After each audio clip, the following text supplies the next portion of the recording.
రైతే రాజు ప్రేక్షక సహోదరులకి మీ మిద్దె తోట నిపుణుడు రవిచంద్ర కుమార్ దగ్గర అనేక రకాల గోవుల్ని పెంచుతున్నాం.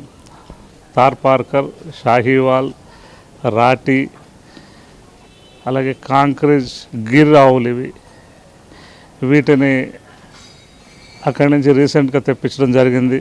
డాక్టర్ శంభులింగం గారు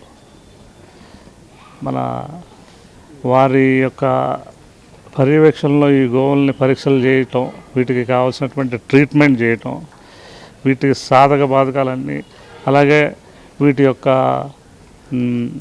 ఫీడ్, పిల్లల దూడల సస్యరక్షణ. ఈ రంగంలో ప్రధానంగా కావాల్సింది మార్కెటింగ్. ఫస్ట్ మార్కెటింగ్ ఎస్టాబ్లిష్ చేసుకొని మనం ఆ మార్కెటింగ్కి తగ్గ పాల ఉత్పత్తి చేసి ఆ పాలని మనం మార్కెటింగ్ చేసుకున్నట్టయితే ఖచ్చితంగా ఇందులో లాభాలు ఉంటాయి. దేశీయ ఆవు పాలు మనకి ఖచ్చితంగా ఈ విధంగా మనం సెటప్ చేసుకుని ఆవులను కొనుక్కొని షెడ్ వేసుకొని ఒక 2-3 ఎకరాల పశుగ్రాసం పెంచుకొని దానా పెట్టి వాటికి వచ్చే జబ్బులన్నిటికీ ట్రీట్మెంట్ చేయించుకుంటూ మనం వీటి పాల ఉత్పత్తిని అమ్మాలంటే నాటు ఆవు పాలు మినిమం 100 రూపాయలు పడుతుంది. 100 రూపాయల కంటే తక్కువ కనుక అమ్మినట్టయితే నష్టం వస్తుంది. వాటిని బయటికి మేత కుదిలేసి ఫ్రీగా వాటిని పాలయాలకు తీసుకొచ్చి పాలు తీసుకొని వాటిని అమ్మితే మన వాళ్ళు 30-40 రూపాయలకు అమ్ముతారు. అందులో వాటికి పెట్టుబడి ఏమీ ఉండదు. ఇది ఆవును కొని షెడ్ వేసుకొని 2-3 ఎకరాల గ్రాసం వేసుకొని వీటికి తగ్గ దానా తెచ్చి మనం వీటిని మేపుకొని ఈ పాలని మనం విక్రయించాలంటే వీటికి పడే ధరల మినిమం 100 రూపాయలు లేకపోతే లాభం రాదండి. అలాగే మేము ఈ ఆవుల్ని, అనేక రకాల ఆవుల్ని మేము ఎందుకు ప్రోత్సహిస్తున్నామంటే వీటి అధిక పాల సరగల జాతులను తీసుకొచ్చి మన దేశీయ ఆవుల్ని ఇందులో ఇంత లాభం ఉంది అని మన రైతాంగానికి చెప్పడం కోసం, అలాగే నిరుద్యోగ యువత ఎవరైతే ఉన్నారో అనేక మంది ఈ రంగంలో వృత్తి పొందడం కోసం, ఒకసారి మనం కొంత ఇన్వెస్ట్మెంట్ పెట్టిన తర్వాత కొంతమంది అవగాహన రాహిత్యం వల్ల, ఎక్స్పీరియన్స్ లేకపోవటం వల్ల, లేదో వేరే విధమైనటువంటి సలహాలు తీసుకోవటం వల్ల కొంత ఈ రంగంలోకి వచ్చి నష్టపోయిన వాళ్ళు కూడా ఉన్నారు. దానికి ప్రధాన కారణం ఏంటంటే మార్కెట్ లేకపోవటం. ఫస్ట్ ఈ రంగంలో పాలకి, పెరుగుకి, అలాగే నెయ్యికి మనం మార్కెటింగ్ చూసుకోవాలి. అలాగే వీటి ప్రత్యుత్పత్తులైనటువంటి పేడ కానీ మూత్రం కూడా, గోమూత్రం కూడా మనం సేకరించి అమ్ముకుంటే అందులో కూడా ఆదాయం వస్తుంది. మీకు మార్కెట్కి వచ్చి ఒరిజినల్గా నెయ్యి అనేది 4,000 రమారం పడుతుంది. ఇక 300కి, 200కి, 600కి, 500కి ఇచ్చేవని దాదాపుగా మీ అందరికీ తెలుసు, నేను చెప్పనవసరం లేదు వాటి గురించి. అది అసాధ్యం. ఆ రేటుకు అసలు నాటు ఆవు నెయ్యి అనేది అసాధ్యం. అలాగే ఈ పశువుల్ని మనం తీసుకొచ్చిన తర్వాత ఈ సపరేట్గా ఎందుకు వస్తామంటే దూర ప్రాంతం నుంచి వచ్చే వాటికి ఉండేటటువంటి సహజమైనటువంటి వాతావరణ తేడా కానీ, వాటికి ఉండేటటువంటి జబ్బులు కానీ, డిఫరెంట్ వ్యాధులు ఏదైనా కనుక ఉన్నట్టయితే మన మందులో కలుపుకున్నట్టయితే వాటికి స్పీడ్గా సంక్రమించి వాటిని నష్టపోవాల్సిన పరిస్థితి వస్తుంది. కాబట్టి ఇక్కడ మేము ఇలా ఏర్పాటు చేసుకున్నాం. మన ప్రేక్షకులందరూ కూడా మాబోటి రైతులు కానీ, యువ రైతులు కానీ ఇలాగ మన దేశీయ ఆవుల్ని, దేశీయ సంపదని కనుక కష్టపడి మేము వీటిని సంరక్షణ చేసి మీకు వీటి పాలుని మీకు అందించినప్పుడు మీరు సహకరించండి. మీకు కుటుంబానికి ఆరోగ్యమే కాదు, మన దేశీయ సంపదని పెంచిన వాళ్ళు కూడా మీరు అవుతారని. శ్రీ గోకులం గోశాల మా గోశాల పేరు. దీన్ని మేము 1.5 సంవత్సరాల క్రితం ఫస్ట్ 8 ఆవులతో స్టార్ట్ చేసాం.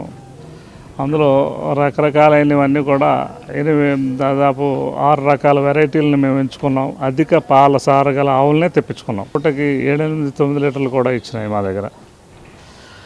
వీటిని తర్వాత మేము సేకరించుకుంటూ ఇప్పుడు దాదాపుగా 40 ఆవుల వరకు అయినాయి. వాటిలో కొన్ని చూలి కట్టడం జరిగింది, కొన్ని పాలు చూడి కట్టి ఆపివేయటం జరిగింది. ఇలాగ అక్కడ ఇప్పుడు ఏంటంటే కొంచెం పాలు డౌన్ అవటం వల్ల మేము మళ్ళా ఒక 20 గోవులు గిరి ఆవులను తెప్పించుకున్నాం. మన పాలు మనం పెట్టే దానాన్ని బట్టి దాన్ని తీసుకునే కేర్, వాటికి ప్రాపర్ మెడికేషన్ ఇవన్నీ ఇవ్వటం వల్ల ఇది సాధ్యం అవుతుంది.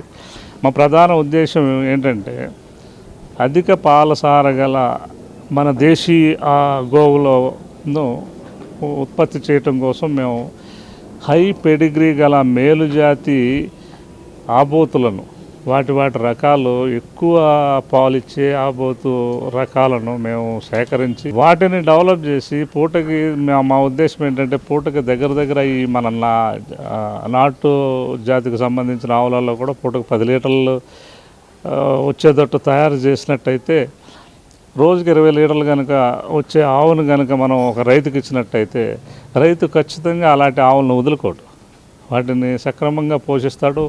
ఒక పూట పాలు ఖర్చు తనకి ఆ ఆవుకి పెట్టిన ఒక పూట వచ్చే 10 లీటర్లు తనకి ప్రాఫిట్ వస్తుంది. కాబట్టి ప్రతి రైతు కూడా మళ్ళీ తిరిగి గోవులను పెంచుకునే అవకాశం ఉంది. మా గోశాలలో ఇప్పటివరకు ఏంటంటే పాలు, పెరుగు, మళ్ళా మామూలు పెరుగు తోడు పెట్టి దాంట్లోంచి వెన్న తీయటం, ఆ వెన్నని మళ్ళీ నెయ్యి కింద కాసి నెయ్యి పదగాను, అలాగే పన్నీర్, అలాగే పాలకోవా కూడా కొబ్బరి లౌజుతో కూడుకున్న పాలకోవాను కూడా స్వీట్గా తయారు చేసి కొంతమందికి మేము దాన్ని విక్రయించడం జరుగుతూ ఉంది. రంగాన్ని ఎంచుకున్న వాళ్ళు స్వయంగా వాళ్ళంతటా వాళ్ళే వీటి సంరక్షణ చూసుకున్నట్టయితే అది సక్సెస్ అవుతుంది. దీని మీద పెట్టుబడి పెట్టి పని మనుషులకి లేదో ఎవరికో అప్పచెప్పినట్టయితే అది గ్యారంటీగా నష్టాలతో కూడుకుంటుంది. ఎందుకంటే పశువుని మనం 3 పూట్ల మన కంటితో చూసుకోవాలి. చూసినట్టయితే వాటి సాధక బాధకాలు మనకు అర్థమవుతాయి. వాటికి అక్కడ ఉండే ప్రాబ్లం ప్రాక్టికల్గా మనకు అర్థమవుతుంది. మేము ఉదయాన్నే లేవగానే వీటికి ఈ దొడ్డి ఇదంతా క్లీన్ చేసి పొద్దున్నే వీటికి మేము 4:30 ఆ ప్రాంతంలో పచ్చి గ్రాసం వేస్తాం, పచ్చి గడ్డి. తర్వాత 5 ఆ ప్రాంతంలో వీటికి అన్నిటికీ దానా పెడతాం. ఆ తర్వాత నీళ్లు పెడతాం. అవన్నీ పెట్టిన తర్వాత మేము వీటి పాలు అవి తీసిన తర్వాత కుట్టి మళ్ళీ ఈ దానా మిక్సింగ్ చేసిన కుట్టి ఏదైతే ఉందో అది కలిపేసి అన్నిటికీ కడుపు నిండా పెడతాం. నీళ్ళు పెట్టి మళ్ళీ పచ్చగడ్డి వేస్తాం. ఇది మధ్యాహ్నం వరకు సరిపోతుంది. మళ్ళీ సాయంత్రం 2:30 కానీ పచ్చగడ్డి లేదా కుట్టి మంచినీళ్ళు పెట్టి ఇవన్నీ పెట్టిన తర్వాత దొడ్డి శుభ్రం చేసుకున్న తర్వాత పాలు పితుక్కోవడం జరుగుతుంది. ఆ పాలు మార్కెట్కి వెళ్ళిపోతాయి. మిగిలిన పాలను మేము కాచి పెరుగు కింద పెట్టి నెయ్యి తీస్తాం వాటిని. ఆవులలో ప్రధానంగా మనం ఎప్పుడు లాభం వస్తుందంటే ఆవు వచ్చిన 90 రోజుల తర్వాత చూలి కట్టాలి. అవి 90 రోజుల 3-4 నెలలకి మనం చూలి కట్టించుకోకపోతే నష్టపోతాం. ఎందుకంటే ఆవు దాన్ని మిల్కింగ్ టైం ఎంతైతే ఉందో అంతకాలం మిల్క్ ఇచ్చిన తర్వాత అవి గొడ్డుగా మళ్ళీ మనం 7-8 నెలలు 9 నెలలు మేపాల్సిన పరిస్థితి వస్తుంది. అలా కాకుండా మనం 3 నెలలు దాటిన తర్వాత 4వ నెలలో కనుక మనం జాగ్రత్తగా చూసుకొని చూలు కనుక కట్టించినట్టయితే మనకి మధ్యలో 2-3 నెలల గ్యాపే వస్తుంది. కాబట్టి ఎప్పుడు కూడా అవి పాల ఉత్పత్తి జరుగుతుంది. ఎక్కువ దూడలు కూడా వస్తాయి. 2వ సంవత్సరం కాడి నుంచి 3వ సంవత్సరం కాడి నుంచి మన దొడ్లో పుట్టిన దూడలు ఇప్పుడు వీటిని కొన్నాము. 2వ సంవత్సరం మనకి ఫ్రీగా కొనవసరంలా. అవి కలిసి మనకి ఈ రంగంలో 3వ సంవత్సరం నుంచి మంచి లాభాలు వస్తాయి. కాబట్టి యువ రైతులందరూ కూడా నేను కోరుకునేది ఏంటంటే పూర్తి అవగాహనతోటి తెలుసుకోండి. చక్కటి ఉపాధిది గ్రామీణ ప్రాంతంలో ఉండే యువకులకు, అలాగే చదువుకున్న నిరుద్యోగులకు, ఎవరికైతే గ్రామాలలో స్థలాలు కొంచెం పొలాలు ఉన్నాయో వాళ్ళకి ఇది చాలా బాగా ఆదాయానికి మంచి అవకాశం ఉంటుంది.